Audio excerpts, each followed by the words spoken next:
한국, 일본, 중국은 모두 강력한 군사력을 보유하고 있지만 그 힘을 사용하는 방식과 전쟁을 바라보는 관점은 분명히 다릅니다. 군사 전략의 차이는 단순히 장비나 병력의 문제가 아니라 국가가 처한 지정학적 환경, 역사적 경험 그리고 정치적 선택의 결과라고 할 수 있습니다. 이번 영상에서는 한국, 일본, 중국이 어떤 전쟁을 상정하고 있으며 그에 따라 군사 전략을 어떻게 설계해 왔는지를 비교 분석해 보겠습니다.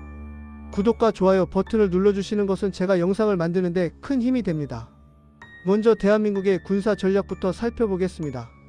한국의 군사 전략은 매우 명확한 전제를 바탕으로 설계되어 있습니다. 바로 전쟁이 발생할 경우 초기부터 최고 강도의 충돌이 벌어진다는 가정입니다.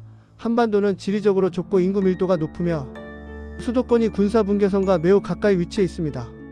이러한 조건 속에서 한국은 시간을 끌 수 있는 전략보다는 단기간에 전쟁의 주도권을 확보하고 확전을 억제하는 전략을 선택해 왔습니다. 한국 군사 전략의 핵심은 신속 대응과 대규모 동원입니다. 평시에도 높은 수준의 대비 태세를 유지하며 전쟁 발발 시 즉각적으로 전면전에 준하는 전력을 투입할 수 있도록 구조가 설계되어 있습니다. 공군과 미사일 방어 체계는 초기 타격과 방어를 담당하고 육군의 기계화 부대와 포병 전력은 빠르게 지상 주도권을 확보하는 역할을 수행합니다. 이는 한국이 전쟁을 장기전으로 끌고 가기보다는 짧고 강력한 대응을 통해 상대의 의지를 꺾는 방향을 선호한다는 점을 보여줍니다. 다음으로 일본의 군사 전략을 살펴보겠습니다. 일본의 군사 전략은 한국과는 전혀 다른 방향에서 발전해 왔습니다.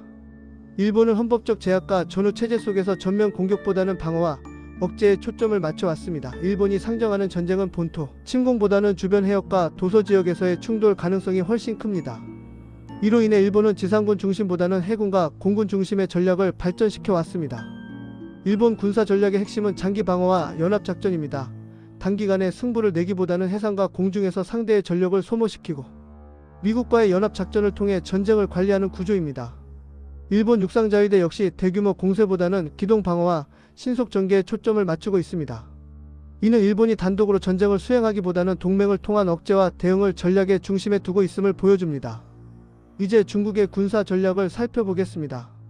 중국의 군사 전략은 한국과 일본보다 훨씬 넓은 공간과 장기적인 목표를 전제로 설계되어 있습니다. 중국은 자국을 지역 강국을 넘어 세계적인 군사 강국으로 자리매김시키려는 목표를 분명히 하고 있으며 이에 따라 군사 전략 역시 공격적 성향을 점차 강화해 왔습니다. 중국 전략의 가장 큰 특징은 초기 충격을 통한 주도권 확보입니다. 전쟁이 발생할 경우 장기 소모전에 들어가기보다는 전쟁 초기에 압도적인 미사일 공군, 해군 전력을 동원해 상대의 핵심 전력을 무력화하는 전략을 선호합니다.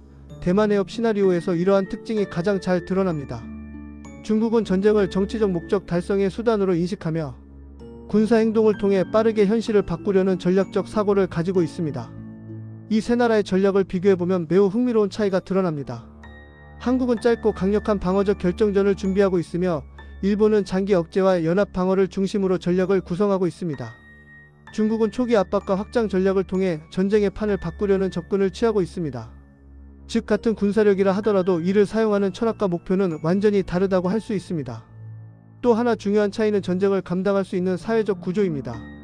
한국은 높은 예비군 동원력과 민군 통합 구조를 통해 전시 전환 속도가 매우 빠른 반면 일본은 사회적 합의와 정치적 절차가 군사행동에 큰 영향을 미칩니다.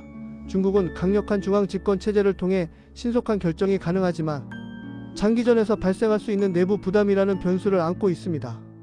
이러한 전략 차이는 실제 전쟁이 발생하지 않더라도 평시 군사행동과 외교 정책에 그대로 반영됩니다. 한국은 억제력을 과시하는 데 중점을 두고 일본은 안정과 관리에 집중하며 중국은 영향력 확대를 지속적으로 시도합니다. 결국 동아시아의 군사 긴장은 어느 한 국가의 행동만으로 설명할 수 없으며 이 세 나라의 전략이 맞물리며 형성되는 구조적 결과라고 볼 수 있습니다. 본 영상에서 살펴본 군사 전략의 차이는 단순한 비교를 넘어 왜 동아시아가 항상 긴장 상태에 놓여 있는지를 이해하는 데 중요한 단서를 제공합니다. 군사력의 진짜 본질은 얼마나 많은 무기를 보유했는지가 아니라 언제 어떤 방식으로 이를 사용할 준비가 되어 있는지에 달려 있습니다. 한국, 일본, 중국은 각자의 방식으로 전쟁을 준비하고 있으며 바로 그 차이가 동아시아 안보의 핵심 변수라고 할 수 있습니다.